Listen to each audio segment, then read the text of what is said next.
Hey plant fam! Welcome back to my channel. If you are new here, my name is Jaclynn. This is my jungle.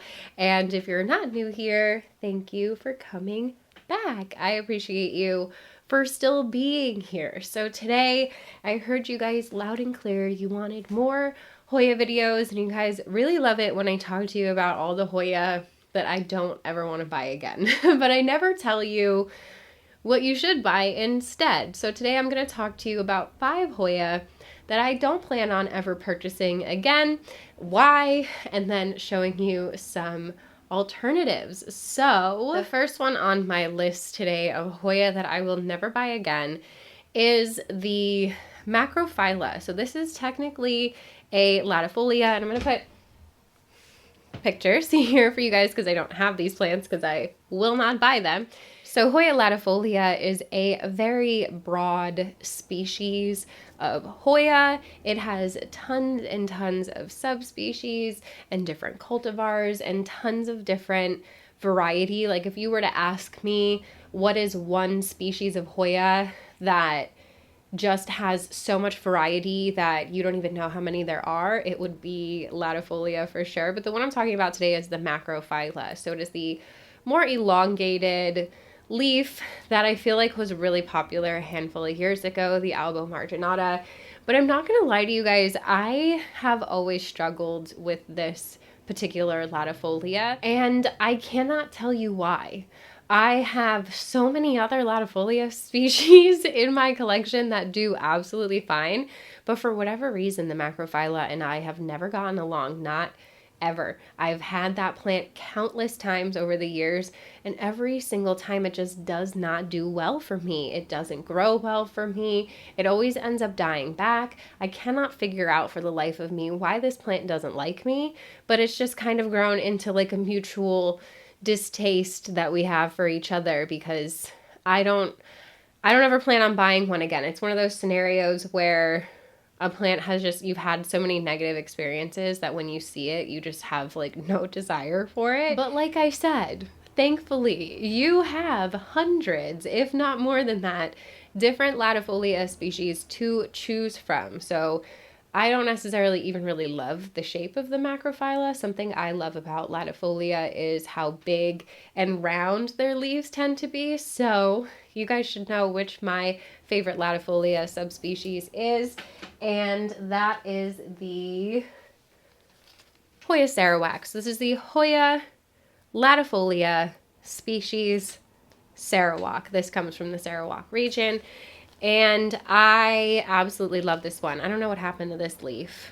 She kind of came in kind of wonky, but she has been giving me some new growth lately. This is a new leaf right here. You can kind of tell it's still pretty soft, but the leaves on this one are just really, really stunning. They come in super heart-shaped. They're pretty pillowy, and I would 10 out of 10 recommend this over the Macrophylla, because it's just going to be a whole heck of a lot easier. So for this first category, it's pretty much any other latifolia. It's going to be easier for you than the Macrophylla. At least it has been for me. I would love to know your experience with the Macrophylla in the comments below. I know some people that have just like massive, gorgeous specimens, and I don't know, maybe it's one of those ones you need to buy already, like really well established, but I have always struggled to keep it happy, but not this one. This is one that I think is really easygoing and kind of a no-brainer because it's beautiful. But I also have lots of other latifolia. I have the big dinner plate that I've shown you guys before, but this is another one that is just kind of like a no ID. It's just a latifolia species from Indonesia. It just put out this new leaf for me, which is why it's still kind of floppy, but it is just a really beautiful, again, with that heart-shaped leaf. They're very thick. Like this is like the thickest leaf. Like I couldn't even bend it if I wanted to. And these tend to just be really hardy and really easy to grow, in my opinion. So I do think that there are tons of other latifolia species that I would choose over the Macrophylla any day. So I don't know any other one that has a more elongated leaf off the top of my head. They do mostly tend to have these more heart-shaped leaves, but I kind of prefer it with this one. So Hoya latifolia is on my list. Macrophylla specifically of Hoya that I'll never purchase again, but all other latifolia I haven't had a problem with. My dinner plate never grows, but I haven't had any problems with it so far. So, all right, fam. So number 2 on my list of Hoya that I'll never buy again should not be surprising if you guys have been here and you've watched my Hoya no buys before, or just my no buys in general. And it is the Hoya croniana, specifically the silver variety. And absolutely beautiful plant. I've had it small, I've had it big, and every single time I've had it, I struggled. Like, struggled so hard with this plant to the point where, like, I'm kind of traumatized. So even though I do consider myself to be a little bit better of a plant parent now than I used to be, I just don't know if I could do it because I'm so traumatized by that plant that I just have no interest in buying it ever again. But thankfully, there are lots of other plants that are very similar. So croniana and lacanosa are kind of the same thing. I'm not exactly sure why we call them 2 different things. Their blooms look identical. They look like the same plant to me. There's just a slight difference in the leaf shape. So there are lots of other lacanosa that are silver and are a lot easier to grow, in my opinion, than the croniana. So just a couple examples. Mine are pretty small. This is the lacanosa Louisa's silver. So this one just has like a totally silvery kind of sage green vibe to the leaves. This one's just chilling in fluval. It's just a little cutting that I'm growing, but it has some really beautiful silver leaves that I would think are pretty comparable to the croniana. Obviously, it's a different leaf shape. This one's a little bit more elongated, but maybe that's your vibe. I'm not sure. Just trying to give you options. My personal favorite is the lacanosa Moonlight because it does have like a little bit of like splashiness to it. And it's not totally silver, but the Louisa silver is definitely more silver, and that is not it on the silver lacanosa train, you guys. There are so many. If you're looking for more of just like a splashy one, there's also the Royal Flush. Super cute silver lacanosa. Just finished blooming for me, so it's kind of like got dangly bits hanging off there. But these are all going to be really great alternatives. They're really small. I apologize, so it's kind of hard to tell, but again, we have the lacanosa Moonlight there, the lacanosa Louisa's silver, and then the lacanosa Royal Flush. So you have tons of options, and these are not the only ones. When it comes to silver lacanosa, I just could not in good conscience tell you to get a croniana when I have struggled with them so much. I know a lot of people, again, grow this one without any problems, and I'm very envious of those people. But there are tons of really beautiful alternatives that have been a lot easier for me to grow. So hopefully, maybe I've convinced you guys to get one of these cute little silver lacanosas instead, because there's just so many of them. And I really like collecting silver lacanosa. I think it's kind of fun. So I really like a silver leaf. So never doing croniana again. Okay, so number 3 on my list is a rough one. I'm not gonna lie, because I really, really love this plant. And I tried so hard. I tried so many times with this plant, and it is the Hoya Australis Lisa. I don't like any of the Australis, to be completely honest with you, but the Lisa, for whatever reason, she just gave me nothing but problems. They should have called her the Hoya Australis Karen, because honestly, that's all she did was give me grief.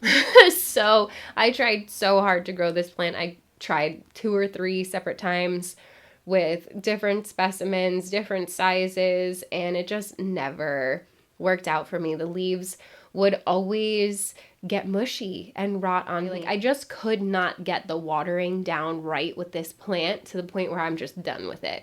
I'm sure I could figure it out if I wanted to at this point in time, but I'm just done with it. This is another one of those plants that when I see it, I'm like, wow, that's beautiful, but I'm also slightly traumatized, so I'm gonna pass on that. but the variegation on the Australis Lisa is so pretty. I mean, who doesn't like those little pops of pink in there? But if I'm going to be completely honest with you, there are a couple of plants that have the same exact coloring. You just kind of have to sun stress them a little bit. And my favorite one, ooh, I just turned on my humidifier with my elbow. That's fine. My favorite one is the HOUSEPLANTS Inner Variegated. You can definitely get pink on this plant. You can see the new growth comes in pink.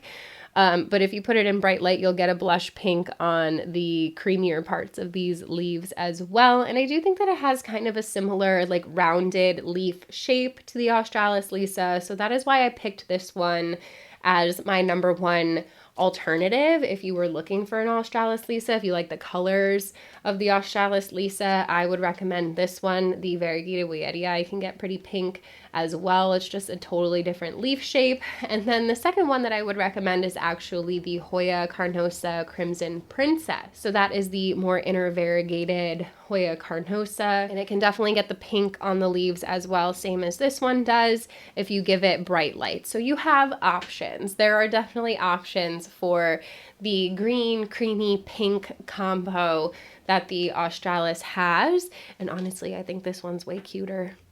I might be biased because I really love this plant in general. If you were to ask me, should I get the Lisa or should I get the HOUSEPLANTS, I'm going to tell you to get the HOUSEPLANTS because I think you're going to have an easier time growing it. This one is definitely still kind of finicky if you get it small. I do recommend getting it more established, but it's not nearly as finicky as the Australis, especially the Lisa. So HOUSEPLANTS Princess is a great alternative if you're looking for a bigger leaf. And then if you don't mind the leaf shape, if you're really just in it for the color, the variegated Weyetii, anything with that inner variegation like this that has the cream usually has the potential to get a really nice pink sun stress on it as well. So you definitely have options when it comes to that one if you are also struggling with the Australis Lisa and you're just done with it.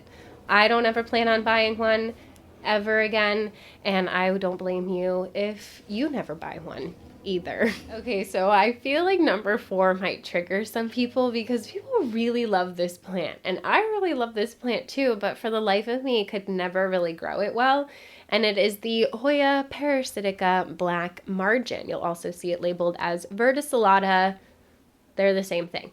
So Hoya parasitica black margin has really beautiful splashy leaves, but the reason why it gets its name black margin is because it gets sun-stressed, maroony, kind of a really dark, almost black looking color around the edges of the leaf. So I tried really hard to find some good alternatives for you guys that look similar, and honestly the first one that came to mind in my personal collection was my Hoya crassipedialata. So you do have options though. You have the regular green one. If you just kind of like the vibe of the parasitica black margin, I feel like this one kind of gives similar energy. But if you're in it for the splash, then obviously you have the Hoya crassipedialata splash, which is the same plant. It's just splashier. So I would say that this would probably be my number 1 pick as an alternative for the black margin. But of course, if you're in it for the black margins, I personally don't know of any other Hoya that does exactly that, but you do have a few that kind of look similar, like the Bertonier. When it sun stresses, it does just kind of sun stress along the edges. The Rosita, Hoya Rosita, Weyetii, like a lot of them will just get darker around the margin of the leaf. So there are options. It just kind of depends on exactly what it is that you like about that plant. But when it comes to general, just like overall vibes, for lack of a better term, I feel like the crassipedialata splash is the closest alternative. The leaves are really similar in the sense that they're both kind of like thin and sort of veiny and definitely splashy. So I would say that if you like the parasitica black margin, you're probably going to like this one as well. And if you've struggled with that one, this one is a no-brainer. This is honestly one of the easiest Hoya, just like period. It grows like a weed and it's super consistently splashy. You don't really have to worry too much about the lighting on this one, and I love it.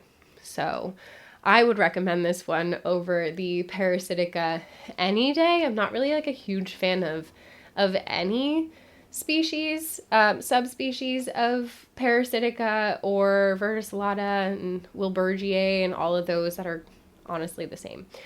I really prefer the crassipedialata, but crassipedialata, what do you say? Crassipedialata. It's so New York right now. But yeah, these are obviously just my personal experiences based on my personal, yeah, I was going to say my personal opinions based on my experiences, but I messed it up. I'm not dyslexic. You're dyslexic. It's fine. So yeah, based on my personal experience, I just don't like the parasitica black margin. I think it's beautiful, but I have a way easier time with the crassipedialata, and that is why I would suggest it instead. Okay, fam, so number 5 on my list of Hoya that I am never going to buy again, and what you should buy instead, is the Hoya Nicholsoniae New Guinea Ghost. And hear me out. I love this plant. I think it's beautiful. I've had it twice now, and I could not keep it happy, and I don't know why. I don't know if it's me. I don't know if it's the plant, but it's another one of those things where I've been so unsuccessful with it up to this point that I just don't really have the desire to buy it again. That's not to say that you don't have it and that you're not successfully growing it and that you don't think that it's an easygoing plant. Maybe you think it's the easiest Hoya in your whole entire collection, but for me personally, I could not keep it happy no matter how much I tried. I bought one back when the hype was super high on it and it was very expensive, and I tried super hard to keep it alive and it did not matter. It just did not want to live in my care. I had it for a few months before it kicked the bucket. And then again, the second one that I got not long ago, last year, you guys would have seen me unbox it from Jax's Jungle. All of the other Hoya that I got in that order are thriving, and that is the only one that died. I also really struggle with fuzzy leaf Hoya. I don't have any besides the Thompsonii, and I struggle with that one. So I do kind of like stay away from the fuzzy leaf Hoya too, but like not really intentionally because I want to buy them. I just don't. But anyway, what I would recommend in place of the New Guinea Ghost is literally any other silver Hoya. I think the reason why this one's annoying is because it's a Nicholsoniae. The leaves are kind of thin and just like annoying. And you have so many other options that are more Carnosa based. And I've told you guys once, and I'll tell you again, anything mixed with Carnosa is usually going to be really easy going and really easy growing. And that is why I do not recommend, if you're looking for a silver leaf Hoya, that you get the New Guinea Ghost. I would 10 out of 10 recommend that you get something like this instead. This is the Hoya Nova Ghost, and this is a Carnosa. This is actually a Argentea princess that was reverted, but a Nova Ghost is the same thing. And as you can see, it has these absolutely stunning, almost completely silver leaves. I'd say that the color on the Nova Ghost is most comparable to the New Guinea Ghost. You also have the Gray Ghost. You have the Silver Lady, Silver Dollar. This is the AH074. It's not quite as silver. It's a little bit more green. But you literally have so many options. My first pick would be the Nova Ghost. I do prefer this one to the rest of them. The Gray Ghost is really cute too, very similar. But I do think that the Nova Ghost is gonna be the most comparable to the New Guinea Ghost in terms of the color and the shape of the leaf and all of that. But this one, again, because it's a Carnosa, is so much easier to grow. So trust me, I'm just trying to help you. If you want a silver leaf Hoya, I think that this is definitely the way to go. The Silver Dollar is super gorgeous as well. So I definitely just encourage you to kind of look at some more of them and see what they're like. I do find this one to be the easiest to grow that I have in my collection. I do have a few more. I just didn't really feel like pulling them all out for you guys. But Nova Ghost, don't sleep on Nova Ghost. She's really cute and the prices have come way down on her. And I just really don't think the New Guinea Ghost is worth it. I really like this one better. I like that the leaves are thicker and hardier on this one. Plus, it's just so cute. It's super cute and silvery. So New Guinea Ghost is number 5 on my list of Hoya that I will never buy again. And I hope that you like the alternatives that I picked for you guys. Let me know if you enjoyed the concept of this video and if you want me to do more, because I do tend to talk a lot about the plants that I just don't like and don't ever want to buy again, but then I don't really offer any alternatives. So I thought it would be fun to show you guys some of my favorite alternatives that I think are similar to the ones that I've had trouble growing. And if you've had trouble growing them, hopefully you found this list to be helpful. Let me know what you would add to the list of Hoya that you've had trouble growing, and maybe if you have found a better alternative to that Hoya that is similar looking but a little bit easier to grow. I always encourage you guys to chat with each other in the comments, and even if you don't like to comment, just go and read them and see what other people are saying. And it does help me a lot with my channel if you guys leave a comment and engage with me. So I do really appreciate that, and that is why I ask you, if you watched this whole entire video, to leave me some sort of emojis. I feel like I'm always picking the same ones. I need like a list of emojis. Leave me clouds. Leave me cloud emojis because they're cute and it's cloudy out today. So I hope that you guys had fun hanging out with me. If you did, you should definitely give this video a thumbs up. Don't forget to subscribe if you haven't already. Also hit the notification bell so you don't miss anything from me. There's a join button if you want to be part of the official Plant Fam. Absolutely adore my Plant Fam members. I cannot do this without you guys. Your support means so very much to me.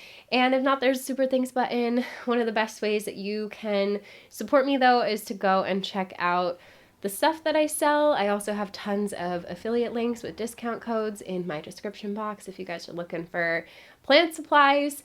And yeah, that's really it, you guys. I love you so very much. I hope you're having a beautiful day wherever you are out there in the world. Don't forget to spread kindness. Don't forget to stay hydrated. And I will see you in the next one. Bye!